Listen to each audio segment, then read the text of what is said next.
Alors c'est un drôle de texte que nous avons lu, et complètement déroutant. Imaginez que, mise au chômage par mon patron, avant de partir, je fausse ses comptes de manière à diminuer ses ressources futures, et le tout au bénéfice de sa clientèle. Et mon patron me dirait « Bravo, tu as très bien fait, tu as été plus malin que moi ».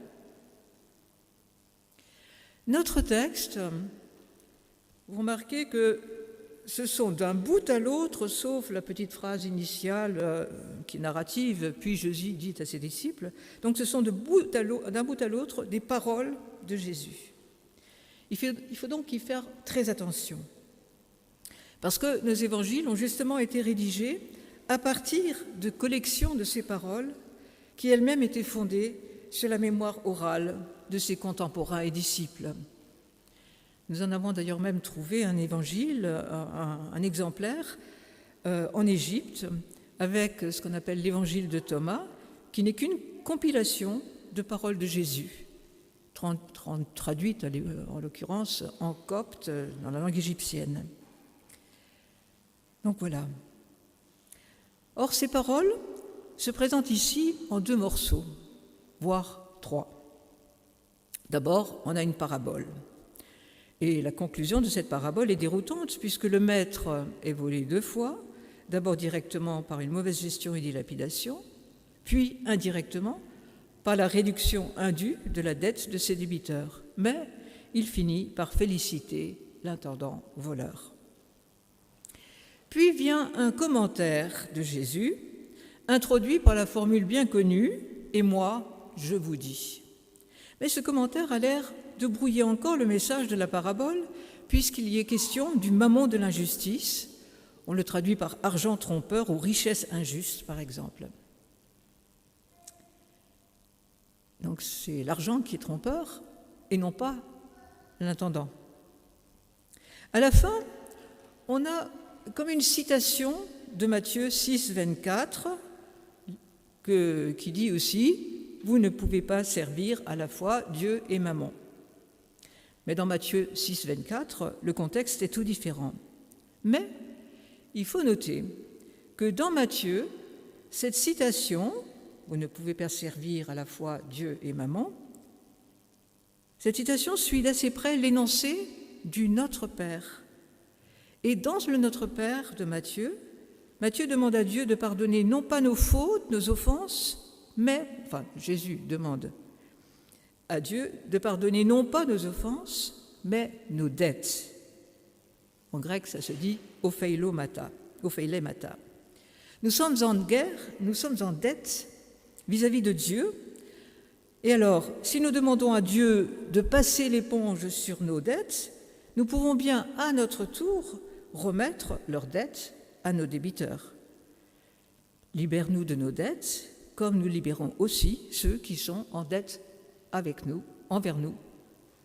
C'est comme ça qu'on pourrait traduire cette phrase du Notre Père, chez Matthieu. Et nous aurions déjà là un début de commentaire de notre parabole de l'intendant infidèle, qui est aussi un gérant habile. Et du reste, Dieu lui-même disait, dans la bouche d'Ézéchiel, « Je ne veux pas la mort du pécheur, mais qu'il vive. » Alors continuons à chercher des parallèles dans les évangiles eux-mêmes. Vous avez sans doute médité la semaine dernière la parabole du fils prodigue dans Luc 15, chapitre 15. Si ce n'était pas le cas, c'était le texte du jour.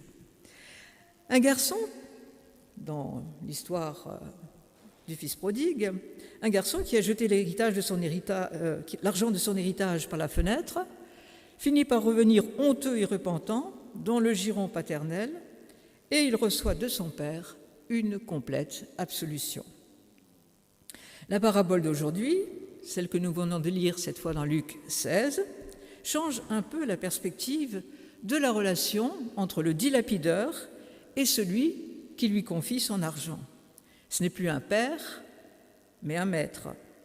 Le mot « kurios » qui est employé là pour dire le maître désigne souvent dans les évangiles Jésus lui-même, ou encore Dieu, dans la Bible, dans notre traduction de la Bible. Hein. Tu aimeras le Seigneur ton Dieu, de tout, etc. C'est le Kyrios, le Seigneur.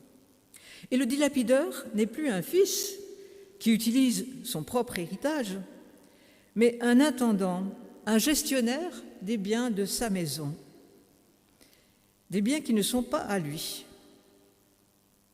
Or, un intendant doit des comptes à son maître et il exerce sa fonction dans une position d'intermédiaire entre ce maître et toutes les personnes qui dépendent des ressources de ce maître, c'est-à-dire ses esclaves, ses salariés, ses débiteurs. L'intendant est finalement plus proche du fils aîné de la parabole du fils prodigue, celui qui est resté à la maison pour travailler et gérer le domaine aux côtés de son père, parce qu'après tout, en grec, intendant se dit économe, celui qui gère la maison. Oikos. Il y vit, il en a les clés, il achète ce qu'il faut pour vendre ce qu'il faut et il vend ce qui est produit par les gens de la maison ou sur les terres du domaine. Alors, qu'est-ce qu'il en aurait été du fils aîné si, comme le fait l'intendant, il avait dilapidé les ressources du domaine où il vit et dont il devra hériter? En fait, dans la parabole du fils aîné, du fils prodigue, le fils aîné n'a du point de vue de son travail et de sa gestion aucun reproche à recevoir. On pourrait même voir en lui un de ces fils de la lumière dont il est question à la fin de notre parabole d'aujourd'hui, par opposition aux fils de ce monde-ci, dont la vie n'a rien d'exemplaire et qui se débrouillent comme ils peuvent. Notre intendant de la parabole de Luc 16 a donc une situation intermédiaire entre les deux fils de la parabole du fils prodigue, mais avec des différences de taille. L'argent qu'il gère n'est pas à lui et ne doit pas lui revenir à terme. Il n'est pas un héritier direct du père, dans une relation immédiate au père, et d'autre part, cet intendant est dans une situation de responsabilité vis-à-vis aussi bien de son maître que des subordonnés et des débiteurs de son maître. Il doit rendre des comptes. Mais ceux qui doivent de l'argent à son maître doivent passer par lui, l'intendant. Leurs transactions, ils les font avec l'intendant. Jésus s'adresse à ses disciples, nous dit le texte. Mais juste après, dans le verset qui suivra, on s'aperçoit que les pharisiens sont là aussi. Ils écoutent et se moquent parce que eux, dit le texte, ils aiment l'argent, ils tiennent à l'héritage. Peut-être que les fils de la lumière, dont on ne sait pas très bien ce que ça veut dire ici, ceux qui vivent dans la familiarité de la loi et se croient sans reproche, en possession de leur héritage, vivant plus près de Dieu que le commun des mortels, ce sont eux, les pharisiens. C'est une des possibilités qui est avancée. En tout cas, ce sont des serviteurs de Dieu, des Juifs plus zélés que d'autres, peut-être aussi des Esséniens. Mais ça pourrait très bien être des pharisiens. Et ils seraient donc les fils de la lumière par opposition aux fils de ce monde-ci, dont la conduite, elle, mérite sans doute beaucoup de reproches. Mais il faut voir les choses de plus près. La parabole de l'intendant infidèle ou malhonnête, qui est aussi un gérant habile et prévoyant, a, je le répète, de quoi étonner. On y voit le dilapideur du bien d'autrui, d'abord grondé et renvoyé, et à la fin félicité pour avoir continué à appauvrir son maître en trichant sur le montant de l'argent que lui doivent ses débiteurs. Plus exactement, donc, en diminuant la dette des débiteurs de son maître, avec l'espoir intéressé de se faire d'eux des amis qui le recevront comme un bienfaiteur quand il sera lui-même dans le besoin. Mais là encore, on peut continuer la comparaison avec la parabole du fils prodigue. Dans les deux textes, on voit le dilapideur, le fils ou l'intendant, une fois acculé, se posait la question « Mais comment je vais faire pour me tirer de ce mauvais pas ?» Le fils prodigue a alors l'idée de se tourner vers son père pour recueillir son pardon et lui proposer d'être le dernier de ses esclaves, alors que l'intendant se tourne vers les débiteurs de son maître pour gagner leur sympathie. L'un, donc, est tout démuni, mais plein d'une confiance enfantine à son père, et l'autre, l'intendant, une fois chassé de sa place, est calculateur, malin, prévoyant, débrouillard. Alors bien sûr, on se rappelle encore un autre texte. Dans Matthieu 18, la situation est exactement inverse avec la parabole du débiteur, qui est d'abord insolvable vis-à-vis de son roi, et ensuite intraitable avec ceux qui lui doivent de l'argent à lui aussi. Il n'aurait pas pu payer ses dettes si ce n'est au prix de la vente de tous ses biens, de son esclavage à lui et de celui de toute la famille. Mais il a supplié le roi, et le roi, compatissant, a accepté de passer l'éponge sur sa dette.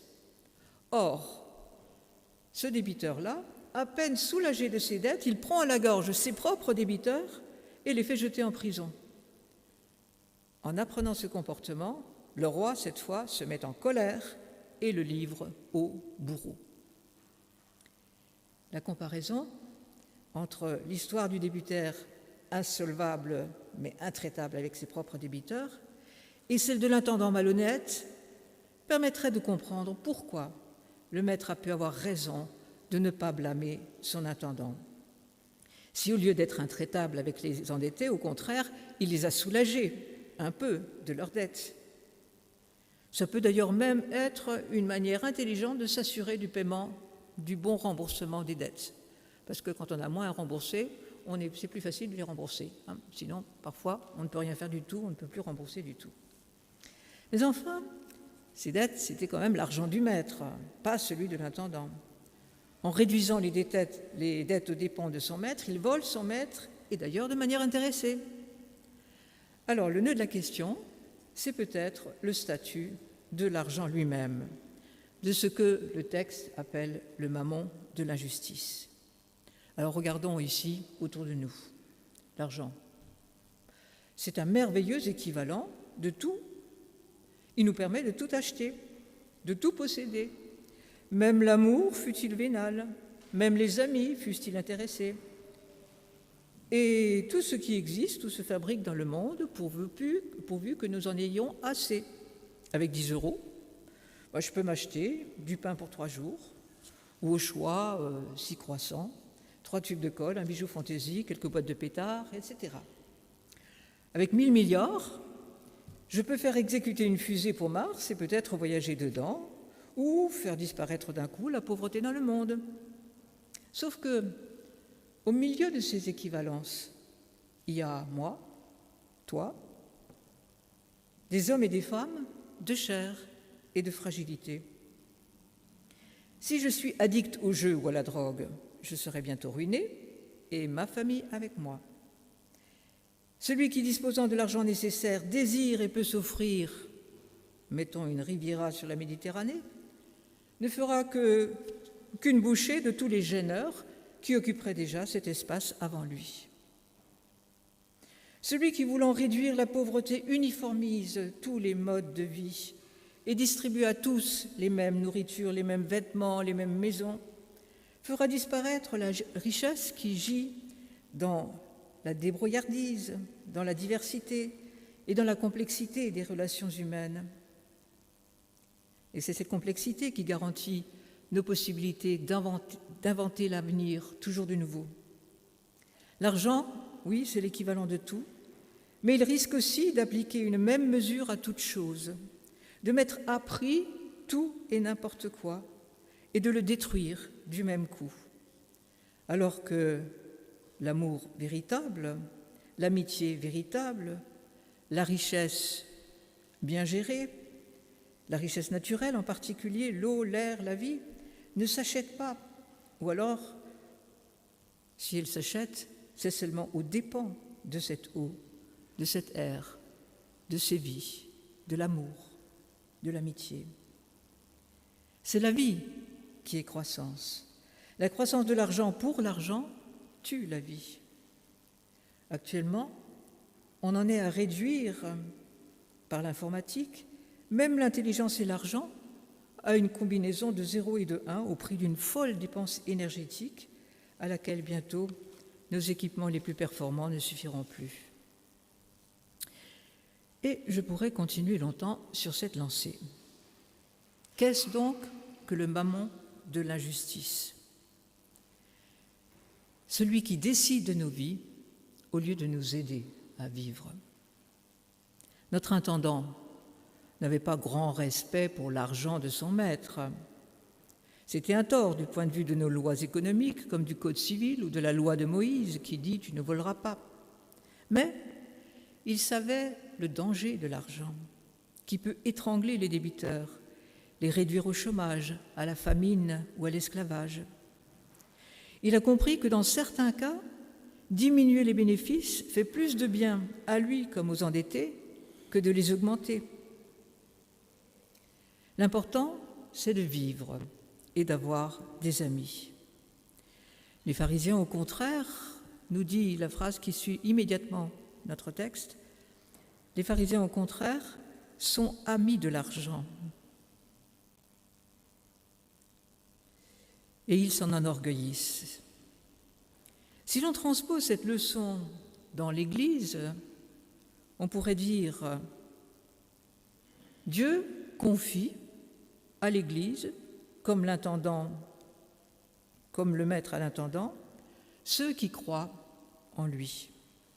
Mais si l'Église a le souci du respect, des enseignements, le souci de la loi, le souci de l'Évangile et de la conduite de ses ouailles, elle ne peut pas exiger des fidèles toute la rigueur que déployait, il faut le dire, Calvin à Genève, sans risquer de faire plus de mal que de bien. La loi vaut pour tous, mais ce n'est finalement que la loi. L'argent est roi, mais son trône est modulable et ne dépend finalement que de nous. Dieu lui-même, tout au long du Premier Testament, après de grandes colères, nous l'avons dit, ne cesse de pardonner à son peuple. Jésus, par son sacrifice, nous a libérés de toutes nos dettes, de toutes nos fautes. Nous pouvons à chaque instant, grâce à ce pardon, repartir de neuf, lavé et purifié.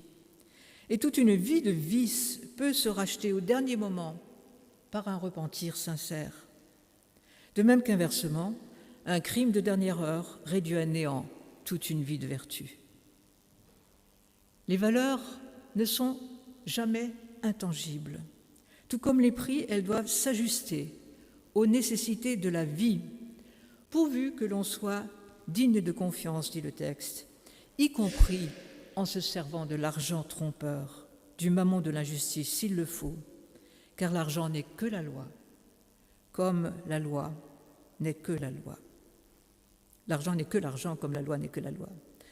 En dernier ressort, ce qui compte, c'est le bien propre de chacun, de chaque vie, dont chacun est comptable pour soi-même et pour les autres, dans la mesure où il peut agir. La seule loi intangible, cela reste la loi de l'amour. Amen.